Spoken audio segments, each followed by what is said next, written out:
ایک دن کیا ہوا کہ فرعون کی لڑکی کے یہ باندی بال کاٹ رہی تھی، کنگھی کر رہی تھی، تو کنگھی ہاتھ سے چھوٹ گئی، زمین پر گری تو باضابطہ منہ سے نکل گئی یا اللہ۔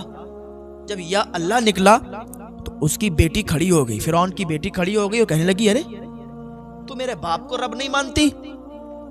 اس نے کہہ دیا کہ میں تیرے باپ کو رب نہیں مانتی، میں اس رب کو مانتی ہوں جو تیرے باپ کا بھی رب ہے، میرا بھی رب ہے، محل میں جتنے لوگ ہیں سب کا رب ہے، میں اس رب کو مانتی ہوں۔ فرعون کی بیٹی نے جب اتنا سنا بھاگتی ہوئی فرعون کے پاس گئی۔ فرعون کی بیٹی نے فرعون سے کہا کہ تیری باندی اور تجھے رب نہیں مانتی، تجھے مانتی نہیں، وہ کہتی ہے میرا وہ رب ہے کہ جو تیرے باپ کا بھی رب ہے، موسیٰ اور ہارون کا بھی رب ہے، ساری کائنات کا رب ہے، میں اس رب کو مانتی ہوں، تیرے باپ کو رب نہیں مانتی۔ فرعون نے جب یہ سنا کہا اچھا ایسی بات ہے۔ فرعون آیا اور باندی کو بلایا، سامنے جب باندی آئی تو کہا کیا کہتی ہے؟ مجھے رب نہیں مانتی، مجھے خدا نہیں مانتی؟ تو جب فرعون نے اتنا کہا اس نے کہا نہیں، میں تجھے رب نہیں مانتی، میں تو اس رب کو مانتی ہوں جو موسیٰ اور ہارون کا رب ہے، جو ساری کائنات کا رب ہے۔ فرعون کو غصہ آ گیا، کہا میری باندی میرے ٹکڑوں پر پل رہی ہے، میرے پیسوں پر پل رہی ہے، میرے یہاں کام کر رہی ہے اور مجھے ہی رب نہیں مانتی۔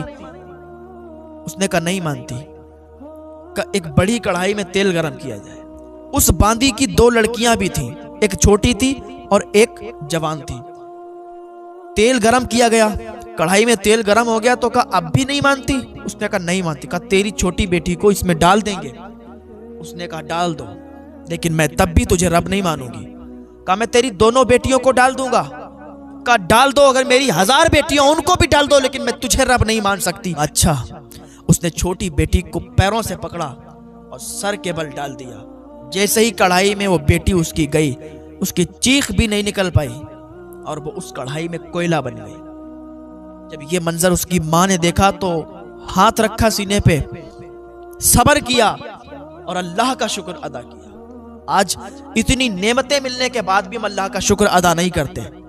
یہ اللہ والے ہیں کہ اپنی اولادیں قربان کر کے پھر بھی اللہ کا شکر ادا کرتے ہیں۔ آج تھوڑی سی مصیبت پڑ جائے، تھوڑی سی مصیبت آ جائے تو زبانیں ایسی چیخ چیخ کر کہنے لگتی ہیں کہ اللہ نے ساری مصیبت ہمارے اوپر ڈال دی، پتہ نہیں کیسا دور میرا چل رہا ہے، قسمت میں پتہ نہیں کیا یہی لکھا ہوا ہے، زبان سے پتہ نہیں کیا کیا کہنا شروع کر دیتے ہیں۔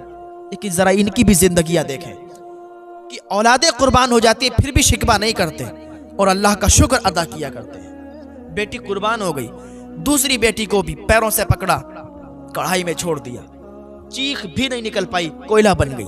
فرعون نے کہا ابھی بھی مان جا، تجھے بخش دیں گے، تجھے نہیں جلائیں گے۔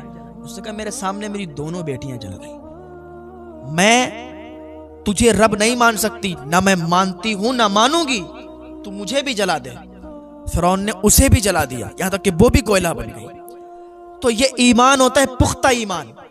جان تو چلی جائے گی پر مصطفیٰ کا دیا ہوا ایمان نہیں جا سکتا۔ جان تو جا سکتی ہے پر حضور کا دیا ہوا ایمان نہیں جا سکتا۔ وہ کسی شاعر نے کہا تھا کہ جو جان مانگو تو جان دیں گے، مال مانگو تو مال دیں گے، مگر یہ ہم سے کبھی نہ ہوگا، نبی کا جاہو جلال دیں گے۔ یہ بھی کوئلہ بن گئی۔ معراج کی رات جب حضور تشریف لے جا رہے تھے نا تو خوشبو محسوس ہوئی۔ حضور نے جبریل سے فرمایا جبریل یہ خوشبو کیسی ہے؟ تو جبریل نے واقعہ پورا بتایا اور اسی قبر پر حضور گئے، کہ حضور یہ انہی ماں اور بیٹیوں کی قبر ہے کہ جنہوں نے فرعون کو رب نہیں مانا تھا،